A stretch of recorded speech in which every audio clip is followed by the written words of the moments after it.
How would you like a 15% discount to my daily email, the stack of stuff, the show notes, discounts to the conference, all of that? All you need to do is text the word show to 33777. You'll get the annual subscription with a 15% discount to my daily email. You'll get the stack of stuff, the links to the show notes, discounts to the conference, and so much more. All you have to do is text the word show, SHOW, to 33777. Text show to 33777.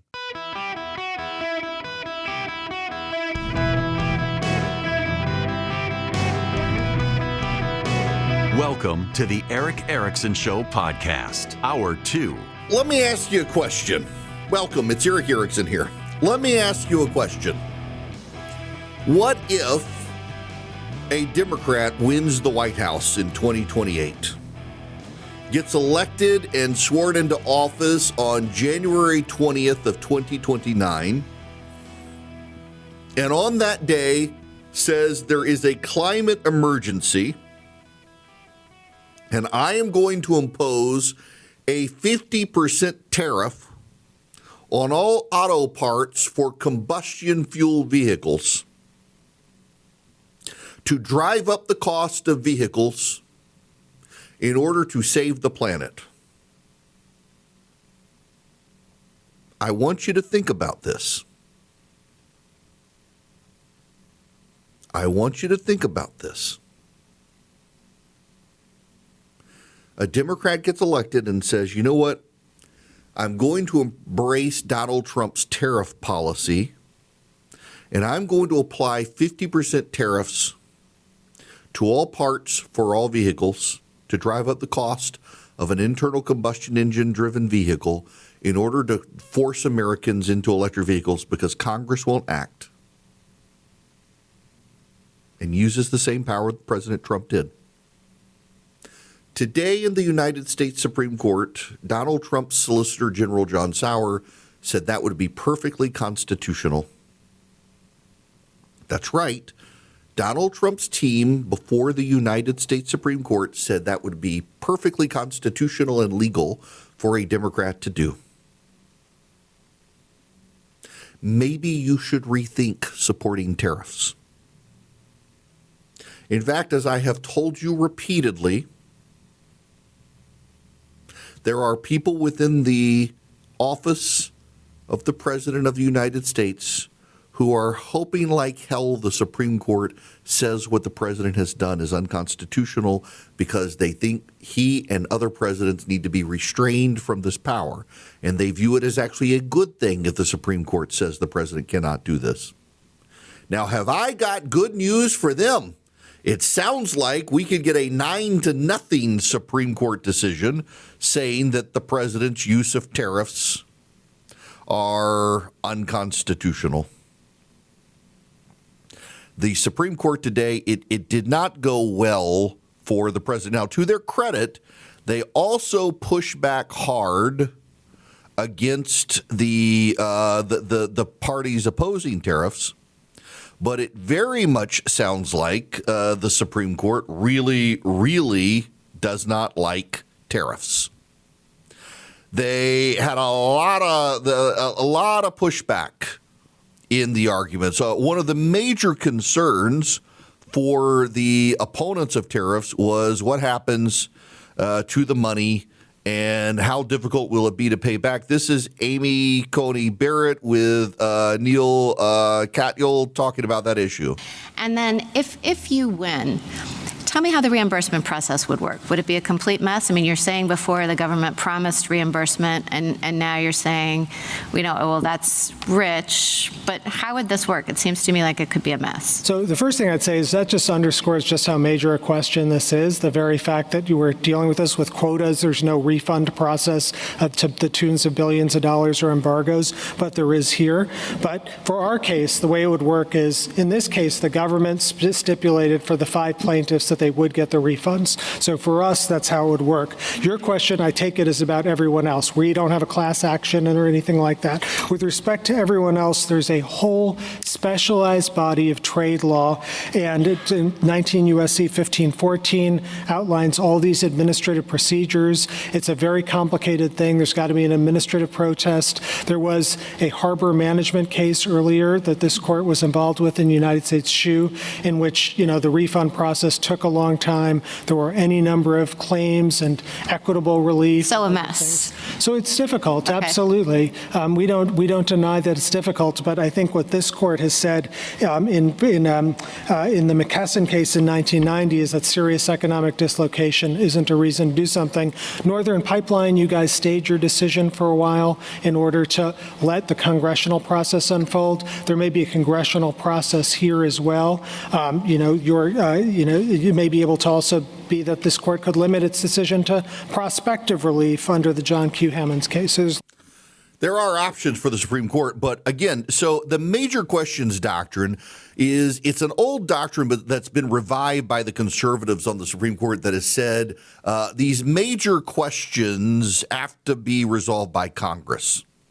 And in fact, during this case, Neil Gorsuch had an exchange with one of the lawyers pointing out that when there is when you've got Congress's refusal to act on issues, doesn't give the executive branch the ability to act on major questions. And in fact, when these sorts of major questions are being raised, perhaps it's a big sign that the executive branch needs to stay out of the way and let Congress work. This did not go well for the President of the United States.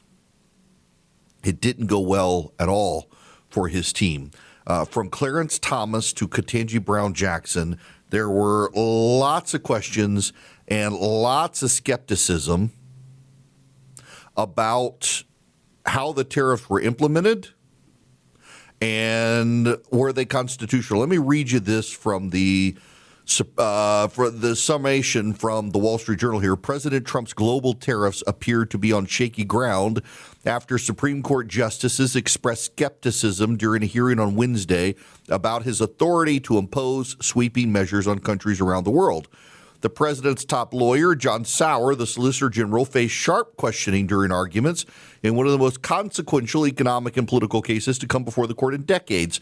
Lawyers representing the tariff challengers were also pressed by some justices on what kind of limitations courts could impose on core presidential powers. The 9 justices are weighing whether the president lawfully invoked his authority under the International Emergency Economic Powers Act to levy the global tariffs. President Trump said this is life or death.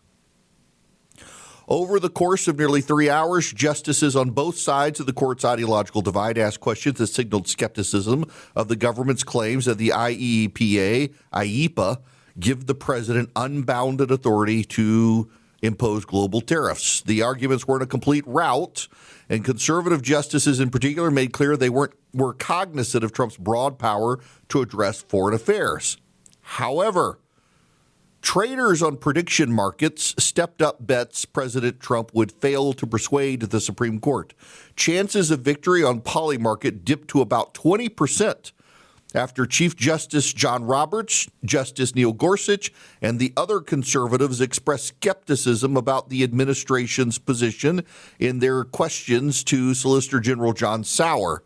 They recovered to about 32%, but they were above 50% before the argument.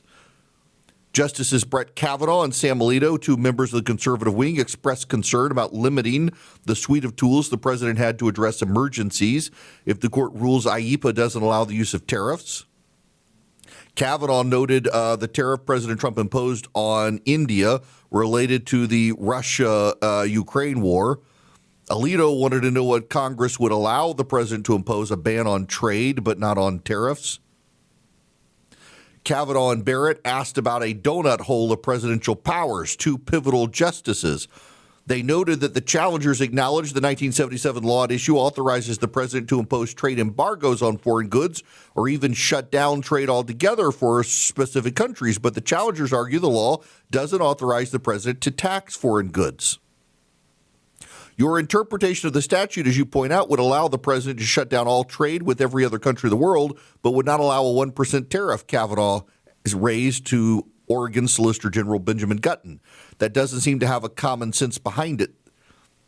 Gutman's response was that tariffs are different from embargoes because tariffs raise revenue.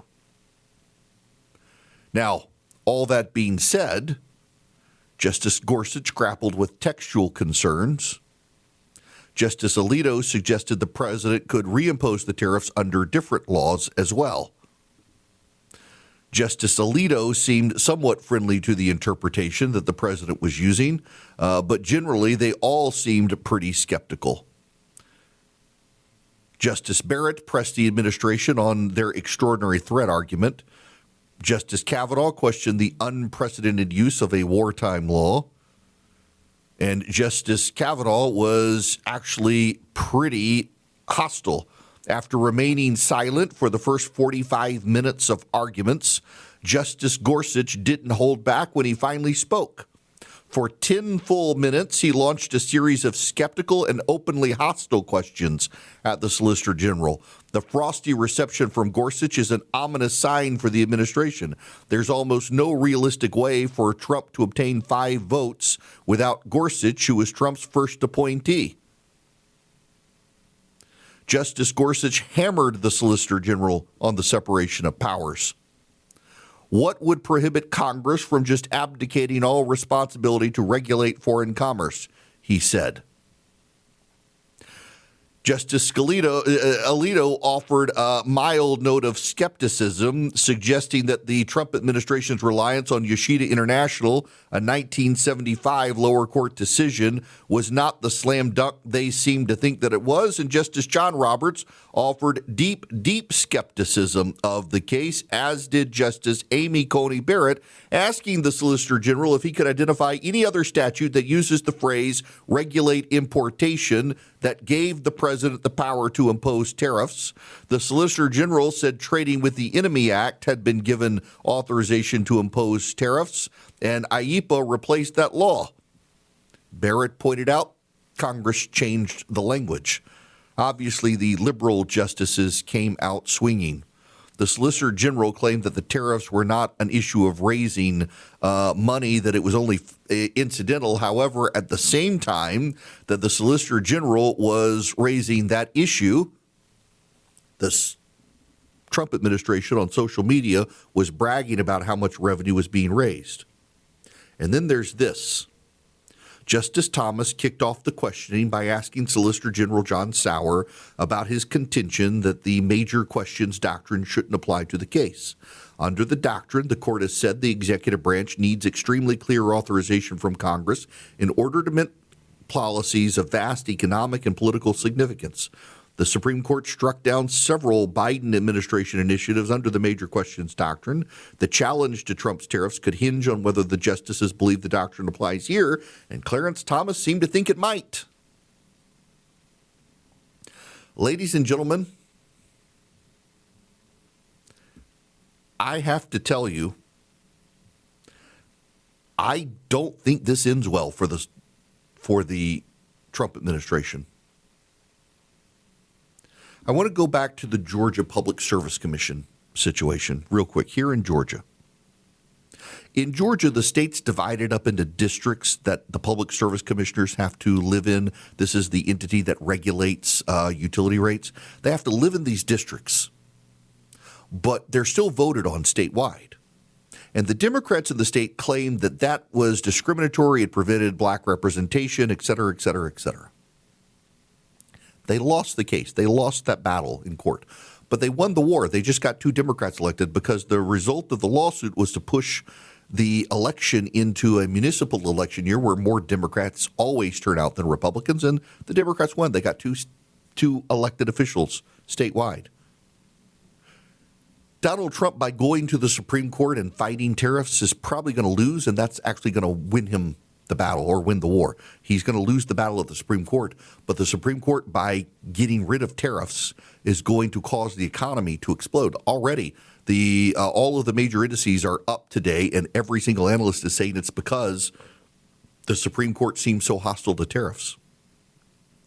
That could help the president and the economy, because when you have a wave election, and we had a wave election in the United States last night, wave elections are about the economy.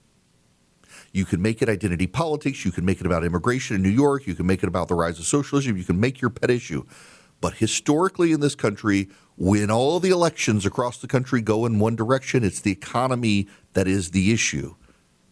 And the Supreme Court could be saving the president and the GOP from themselves by getting rid of the tariffs. Have you heard about Cove Pure? You may have one of those water pitchers you put in your refrigerator. Well, you can get the Cove Pure, put it on your countertop, and you get hot water, cold water. It's all really good filtered water. You can pull the pitcher out of it and pour, or you can put a cup under it, and it's got the buttons for like a 6-ounce, an 8-ounce, or a 16-ounce glass. You push it, you say, I want it hot, I want it cold. It fills up the glass exactly the way you want it. Even a custom option if you've got a 20-ounce glass or big Yeti tumbler, whatever you need. It just works, and the water is great. Uses reverse osmosis, among other things. I've been drinking way more water since I got one of these on my countertop in the office. If you're looking for a gift that's good for a loved one they'll actually use, get them the Cove Pure. I partnered with them. They'll give you a special $250 holiday discount. Go to covepure.com/Eric. That's C-O-V-E, Cove, Pure, Pure.com/Eric, E-R-I-C-K. $250 off, covepure.com/Eric. The sale's going to end, so you better hurry up. Hello, America. Welcome. It is Eric Erickson. Stand by on the phones if you're calling in. Short segment here.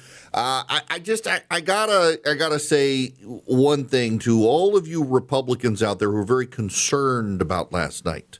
You should be, but don't make more of it than it is. It was Virginia, New Jersey, and New York mostly. There are warning signs, though, in places like Georgia, a generally Republican state where the Republican Party is kind of too sclerotic to do anything. To those of you who are Democrats out there, don't make more of this than there was. You won last night, but you did win New Jersey, New York, and Virginia during the government shutdown. It's still going to be the economy. The economy is going to be the bigger issue. And I do believe that Republicans have a good opportunity, if they play this straight, to fix the economy. The Supreme Court, if they get rid of tariffs, that's going to help. But y'all, I'm also, I got to tell you that I'm afraid everybody comes into these things with their priors. And like the identity politics guys are all about, we got to restrict immigration. Look at that. You know, there actually is some data in some areas of the country where Hispanic voters who like Donald Trump, they voted with the Democrats to protest mass deportations. None of you Republicans will accept that. But there actually is some data there. Why? Because they're not upset with the criminals and the gangbangers being deported. They're upset with the guy down the street who they know and like, who got swept up in the deportations too. That's part of the problem you're dealing with. Sometimes Republicans have come across as jerks, and people don't like jerks. Swiss America would like to help you with the economy right now and the secret war on cash by the government. They want to give you a copy of their report, The Secret War on Cash, completely free. They're one of the nation's trusted leaders in precious metals. I have bought gold from them. You can too. I'm not a crypto guy really, but yeah, gold does make sense for some people. If it's a good fit for you, talk to Swiss America. Call them at 800-289-2646 and get their report, The Secret War on Cash. All you do is mention my name, Eric Erickson. You can also, if you don't want to talk to people like me, you just text my name, Eric. Remember, it's E-R-I-C-K, to 800-289-2646. The all-out war on cash includes digital forms of currency. It is spreading, so call them, text them. You can also go to SwissAmerica.com/Eric, SwissAmerica.com/ERICK, or 800-289-2646. Just text them my name, Eric, E-R-I-C-K. Let Swiss America get you this report completely for free. Message and data rates may apply. In business, they say you can have better, cheaper, or faster, but you can only pick two. What if you could have all three at the same time? That's exactly what Cohere, Thomson Reuters, and Specialized Bikes have since they've upgraded to the next generation of the cloud. Oracle Cloud Infrastructure. OCI is the blazing fast platform for your infrastructure, database, application development, and AI needs, where you can run any workload in a high availability, consistently high performance environment and spend less than you would with other clouds. How's it faster? OCI's block storage gives you more operations per second. Cheaper? OCI costs up to 50% less for compute, 70% less for storage, and 80% less for networking. Better? In test after test, OCI customers report lower latency and higher bandwidth versus other clouds. This is the cloud built for AI and for all your biggest workloads. Right now, with zero commitment, try OCI for free. Head to oracle.com/Erickson, ERICKSON. That's oracle.com/Erickson. Hello there. Welcome. It is Eric Erickson here across the United States of America. I am delighted to have you with me. The phone number 877-973-7425. If you want to text Eric, ERICK, to 33777, you get the show notes, the live stream, the podcast, and a whole lot more. Let's go to the phones here. Corey, welcome to the show. Hi, Eric. Hey, good to talk to you again.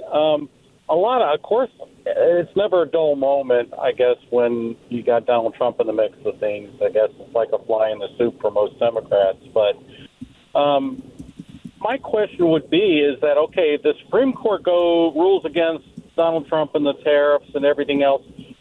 Other than the economy, like you just said moments ago, would probably take off. But the current standing of the trade agreements that he's made now, what would happen to those, and also really actually world standing. I guess the view of Trump might change. What do you think? So, a couple of things. One, yeah, the trade agreements would get blown out of the water because so many of them are premised on the tariffs that the president has imposed and agreements on the tariffs. I actually think it would be good for the president if the Supreme Court got rid of these. And one of the things that Clarence Thomas and Sam Alito pointed out is that he could rearrange the tariffs by other laws. He just chose the quickest path. And there are ways to do the tariff still for the president under other laws, and he might try those. But I do think by zapping the tariffs and going back to no tariffs on a lot of these, a lot of you call in and yell at me that these countries are imposing tariffs on us, and you've been lied to and believe the lie because on paper, a lot of these countries have tariffs, but they actually exempt the United States from those tariffs. Like, for example, Switzerland, we've imposed tariffs on them. The only product that we have a tariff on in Switzerland is certain agricultural products. There are no other tariffs applied to American goods. In Canada, there are dairy tariffs, but they set an import amount on the dairy tariffs, and we've only exceeded it once, and tariffs don't go into effect until you exceed it. In South Korea, for example, South Korea technically has a 10% tariff on imports, but the United States gets a 0% tariff exception from their 10% tariff. And you're not told those things, so you believe the lie.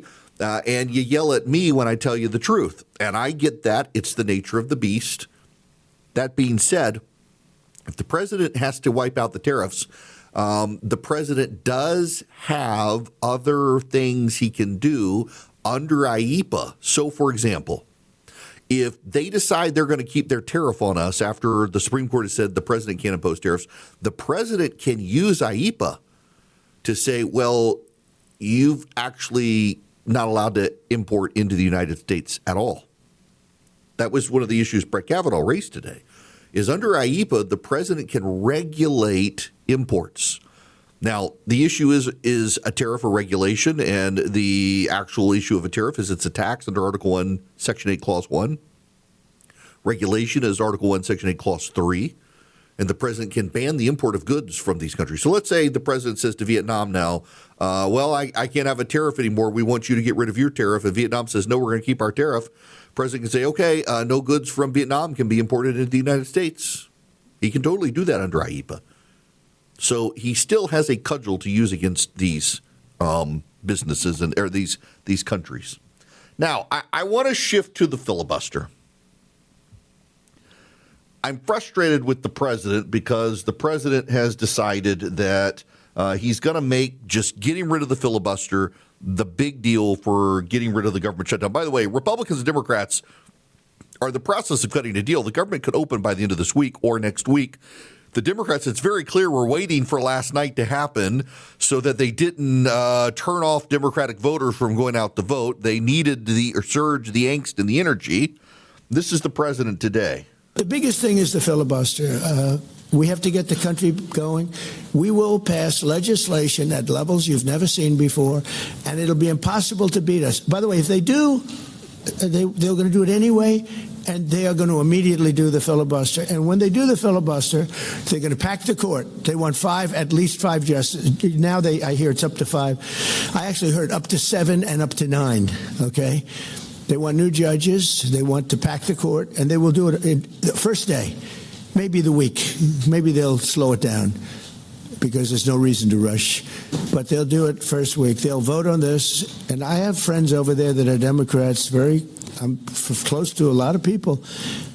And I asked them about that because some people say, well, maybe they won't do that. I mean, they destroyed the career of Manchin and Sinema. And they got them out. They were the only objectors. Nobody else is going to object. They're going to do it the first day. They're going to pack the court. They're going to make D.C. a state, and they're going to make Puerto Rico a state. So now they pick up 2 states. They pick up 4 senators, okay? You think you have problems? They're going to do all of the things. They're going to pick up electoral votes. It's going to be a very, very bad situation. You know, that's not true, first of all. D.C. is in the Constitution, so they can't make it a state without amending the Constitution. Puerto Rico, they could. But also, the Democrats tried to get rid of the filibuster last time, and they couldn't. The president's right. Manchin and Sinema are no longer there. All the other Democrats were willing to get rid of the filibuster, except it's not really true. And I know it's not really true, not because the Democrats told me it was not true, but because the Republicans told me. Because the reality is you had a number of swing state Democrats who were afraid of getting primaried in 2022 and 2024, 22 in particular. And they couldn't afford to get primaried by progressives, and so they relied on Sinema and Manchin, who were retiring, in order to block the end of the filibuster. Otherwise, they would have had to have. Their votes were never there. It's why the Democrats are hoping the Republicans fall into this trap. There's so much Brer Rabbit happening in Washington these days where the Republicans really want the Democrats to throw them into the trap. It's like watching the Democrats get upset about making cities safer. The Republicans are like, yes, Lord, please protest us making cities safe. Please do that. And now the Democrats are like, yes, Lord, please let them get rid of the filibuster. Why do you think all of the Democratic members of Congress are in unanimity saying the Republicans can get rid of the filibuster? If the Republicans just get rid of the filibuster, they can reopen the government. Why do you think the Democrats are calling on the Republicans to do that? Because the Democrats lack the votes to do it themselves, and they know they lack the votes to do it themselves. So they're hoping to convince the Republicans, and Donald Trump has taken the bait. This is everyone's favorite Senator John Kennedy. He called me. I explained to him. I said, Mr. President, the job of a senator is not just to advance good ideas. The job of a senator is also to kill bad ideas. And how did he take your response? Well, like you would expect. Not happy? He didn't. He wasn't unhappy. I mean, the president didn't yell or anything. Of course, he's never yelled at me. There's always a first time, you know. but he doesn't agree with me. And sometimes reasonable people disagree. But my personal opinion, I could be wrong, but I doubt it. We're not going to change the filibuster or the blue slip while we're in charge during your or my natural lifetime. So that ultimately means there has to be some sort of bipartisan deal to reopen the government. Now, I want to explain to you what's actually happening, because I actually think people are missing what's going on here. I think what's going on is that the president knows Senate Republicans are not going to get rid of the filibuster. But I think Republicans are convincing themselves that if they make it sound like they could get rid of the filibuster, that the Democrats will cut a deal.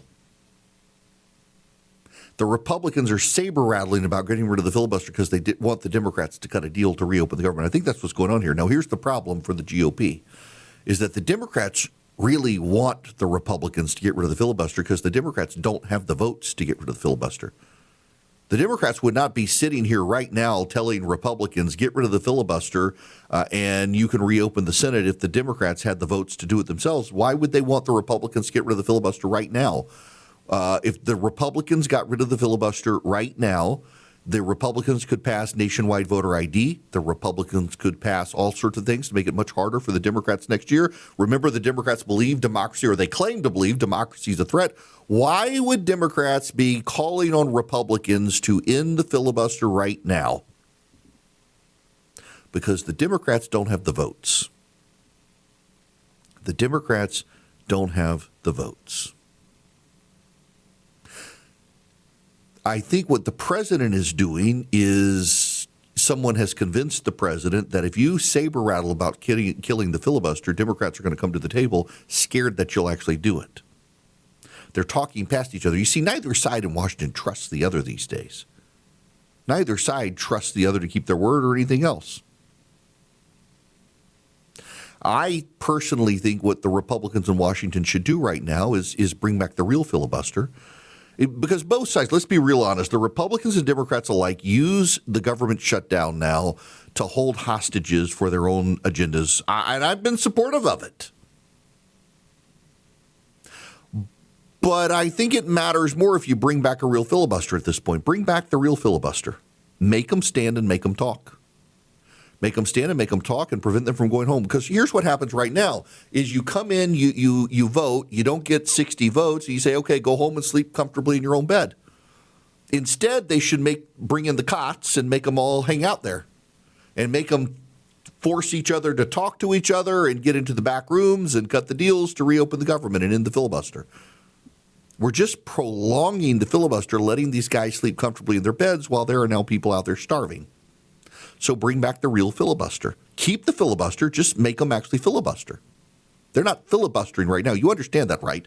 They're not really filibustering right now. Filibustering is you give a very long speech and then pass the baton to the next person to give a very long speech, and on and on and on it goes until everyone has spoken or everyone who's wanted to speak has spoken, and then you only need a majority to cut off debate. You don't need 60 votes. That's the rule in the Senate. You have to have 60 votes until everyone who's wanted to speak has spoken. They're not even making them speak right now. They're just saying, we hadn't got the 60 votes on this, so let's move on to something else. Now, it allows them, as I said yesterday, to do other things. They've been confirming judges. They've been confirming executive branch nominees. They've been doing all these things on the executive calendar. They're just not passing anything to reopen the government. So do the real filibuster, but don't get rid of the filibuster. Make them speak. The Democrats don't have the votes to do it. That's why they're trying to get the GOP to do it right now. I think the president knows it's not going to happen, but he's trying to scare the Democrats, saying, we are going to do it. We're going to do it. Unless you open the government, we're going to do it. And both sides are calling each other's bluff. Behind the scenes, Senate Republicans and Democrats are talking. Now that the election is over, the Democrats need to space it out just a little bit so no one says, oh, my gosh, it really was about the election. But they're now going to reopen the government, and they'll say, well, it's clear the voters were with us. And they think they're not going to have a blowback from progressives. Folks, it actually is about time that they're going to do it. I don't know what the deal will be between the Republicans and the Democrats. I'm sure it'll be something healthcare related. Republicans are not going to guarantee passage, but they will guarantee some sort of vote. And otherwise, look, I don't think we're going to scrap the filibuster. And I've got to say something here. And I actually do mean to be off-putting to some of you. I think if you really support killing the filibuster, and I don't care which side you're on, I don't care if you're a Democrat or Republican, I think if you support killing the filibuster, you are an emotionally led idiot. some of you are going to be offended greatly by that, but you need to know that you are being led by your emotions and you're an idiot. The filibuster keeps the Senate distinct from the House. And if you have decided, well, the Democrats are going to get rid of it the next time they're in power, you need to be able to explain why they didn't do it the last time they were in power. And if you say it's Manchin and Sinema, you need to be able to understand and explain why there were plenty of other Democrats who were ready to bite the bullet if they had to. They just didn't have to. And Sinema and Manchin could be cover for them so they didn't have to anger progressives. Because the truth is, the Senate Democrats have never had the power to kill the filibuster. And if they had the power now, they would not be begging Republicans to do it before the midterms. The Democrats are begging the Republicans to kill the filibuster now before the midterms because the Democrats know they're not going to have the votes after the midterms to get it done. The filibuster should stay. The shutdown should end. I need a serious note with you guys right now, and I really do mean a serious note. I don't know if you are aware of it. Congresswoman Nancy Mace had a wild meltdown at the Charleston airport with security. It is very wild. She tried to blow it off later when it blew up. She's running for governor there. There's something wrong with Nancy Mace, and I'm not a fan of hers, and it's increasingly because she's not mentally well, and it's really clear she's not mentally well, and I don't know if she has friends who can do an intervention with her, but Nancy Mace needs a real intervention. I'm actually worried about her if she doesn't win this gubernatorial primary, and I don't think she's going to. There's something really not right about Nancy Mace mentally. And it's one thing to joke about it with other members of Congress, opportunists and whatnot, but I mean, there's something really wrong with Nancy Mace. There's something mentally very wrong with Nancy Mace. And this meltdown in Charleston is the latest example of it. Her going to the floor of the House of Representatives and making a lot of serious accusations about other people that she won't make off the floor of the House because she can't be sued for things she says on the floor. She's taken advantage of the speech and debate clause to malign other people in pretty vicious terms, and she won't talk about it off the floor of the House where she could be sued, suggests that she's using her privilege in Congress to smear other people to advance her own career, which in and of itself is bad. But then her reactions to these, to the blowback out of Congress I'm really worried about her mental well-being. And I don't know if she's got friends in Congress or friends in South Carolina who can actually help her, but that's not the behavior of a normal person. Her behavior as a member of Congress, you can take that out of the equation. Her behavior as just a human being in the Charleston airport and several of the other things that she's done is not the behavior of someone who is a normal frame of mind. So, one, she definitely needs a lot of prayer, but two, I got to say, if any of you members of Congress who are listening or people in South Carolina who know her, she needs an intervention. There's something not well about Nancy Mace right now. Now, let me tell you about Vision Computer. There might be something not well with your computer, and Vision can fix it for you. Call them at 404-COMPUTER. Go to visioncomputers.com and let Vision Computer help you. Vision Computers can build you a computer. They can upgrade your computer. They can do all sorts of incredible things for your technology. They can also be your managed IT service. So if you, for example, have a computer for your home or your office, Vision Computers can manage your computers for you, and they can answer any questions. You get a phone number, you call 15 seconds or less, you get the answer to what's going on with your computer. You don't have to talk to AI. You don't have to use a chatbot. You talk to a human being, and my friends, they take care of your computer needs. 15 seconds or less, they can get you on the phone. Call them at 404-COMPUTE. See for yourself what sets them apart. They're fantastic. 404-COMPUTE or visioncomputers.com. Tell them Eric sent you. You might save a little more money. Any one of you nationwide from Anchorage to Miami. 404-COMPUTE or visioncomputers.com.